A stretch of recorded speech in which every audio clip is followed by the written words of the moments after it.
Estos hombres pertenecen a las Fuerzas Armadas de Lituania y velan por la seguridad de sus depósitos de gas natural. El buque Independencia, anclado a orillas del mar Báltico, es un inmenso depósito de gas natural licuado procedente de Noruega y que tras llegar a la terminal de regasificación suministrará la red de gasoductos del Báltico. Antes, Lituania dependía al 100% del gas ruso de Gazprom.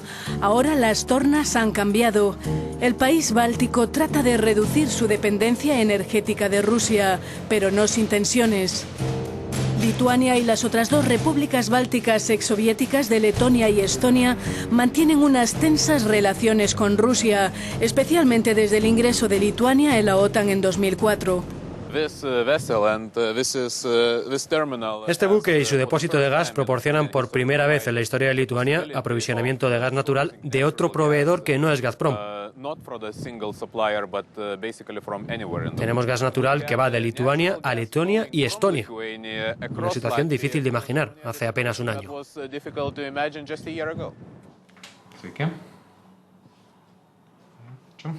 La Comisión Europea ha iniciado una investigación antimonopolio y acusa a la empresa estatal rusa Gazprom de haber abusado de su posición dominante y sobrefacturar hasta un 40% no solo en los países bálticos, sino también en Polonia y en otros países de Europa del Este. Gazprom rechaza las acusaciones por considerarlas infundadas. Para ayudar a los países bálticos a salir de esta situación de dependencia, la Unión Europea está fomentando la cooperación regional con nuevos gasoductos de Finlandia a Estonia y de Polonia a Lituania, y mejorar así la capacidad de los gasoductos. Este gasoducto entre Klaipėda y Kursenaí terminará de construirse en un año. La modernización de este enlace de 110 kilómetros cuesta 64 millones de euros. La Unión Europea pagará casi la mitad. La política energética europea pretende una liberalización de los precios en los mercados del gas y sobre todo regula que los proveedores de energía no sean los mismos operadores de la red, es decir, que el gas y los gasoductos no pueden ser propiedad de la misma empresa, normativa que contraría particularmente a Gazprom. Mientras la Comisión Europea trata de imponer su legislación antimonopolio al gigante del gas ruso, vemos el nuevo gasoducto que transportará gas natural de Noruega. Estamos construyendo un gasoducto más grande desde Klaipėda a Kursenaí.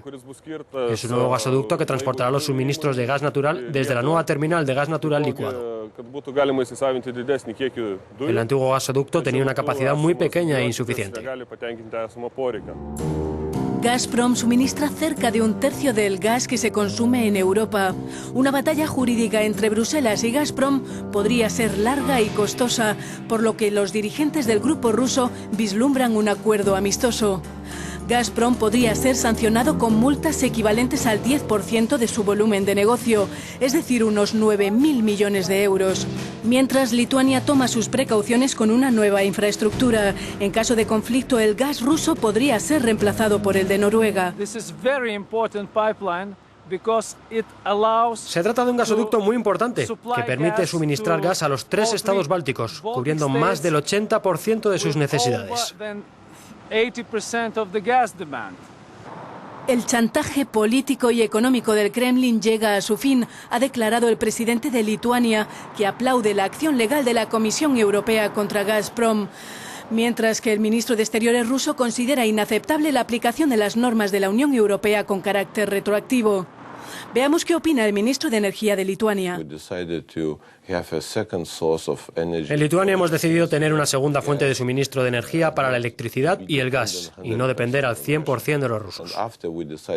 Cuando tomamos esta decisión, llegaron las represalias y el precio del gas subió un 20% respecto a nuestros vecinos.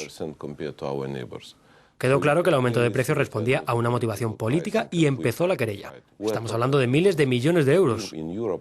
Los europeos tenemos que demostrar que existen reglas que atañen no solo a los europeos, sino también a los demás países y que han de ser respetadas, incluyendo Gazprom. Pero además hay otros problemas con Rusia. Hace unas semanas, Lituania acusaba a la Armada rusa de perturbar el tendido eléctrico de un cable submarino entre Lituania y Suecia. Las maniobras militares de Moscú en el mar Báltico violan la Convención de Naciones Unidas, según la diplomacia lituana. Lituania convocó al embajador ruso, pero no recibió ninguna explicación de Moscú. ¿A qué se debe este tipo de incidente?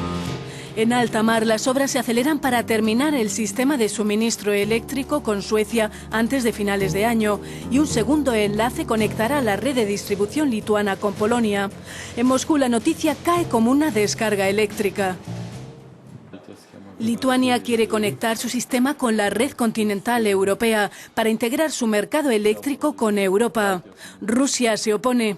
Tras pasar diversos controles de seguridad, nos encontramos con un alto directivo de Litgrid en el centro de control de la red eléctrica lituana.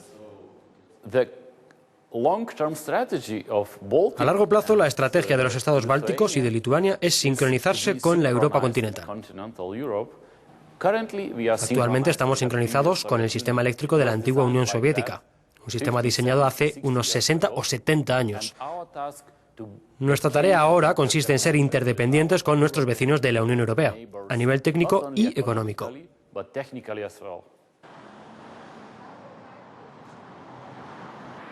Otra forma de asegurar la independencia energética implica la reducción del consumo. La Unión Europea financia programas de renovación urbana. En Vilna, por ejemplo, el dinero de los contribuyentes europeos se utiliza para aislar viejos edificios de apartamentos de la época soviética, para evitar el desperdicio de energía.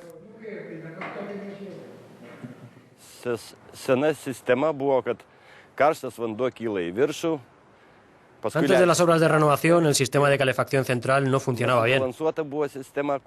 Los apartamentos más aislados permanecían helados, mientras que otros parecían auténticas saunas. Ahora se puede ajustar la temperatura de forma individual en cada apartamento. El gobierno lituano subsidia los costos de renovación en un 40% en la mayoría de los casos.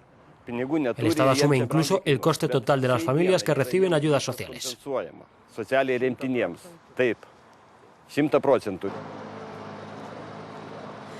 A finales de este año se terminará un inmenso proyecto de renovación.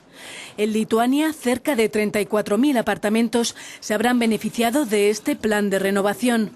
Esta familia vive en un apartamento de 44 metros cuadrados. La renovación costó 9.000 euros. La familia desembolsó 5.000 y el resto fue subvencionado por el Estado y por fondos europeos. En los meses de invierno solemos pagar unos 90 euros de calefacción al mes, un enorme gasto para nosotros. Después de la renovación esperamos reducir la factura a 30 euros. Además vamos a vivir en un ambiente más agradable y saludable para los niños. Y de todos modos más eficaz en términos de consumo energético.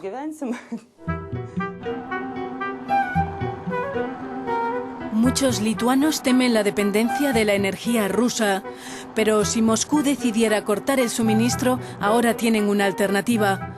Con la diversificación del abastecimiento, la luz seguirá brillando.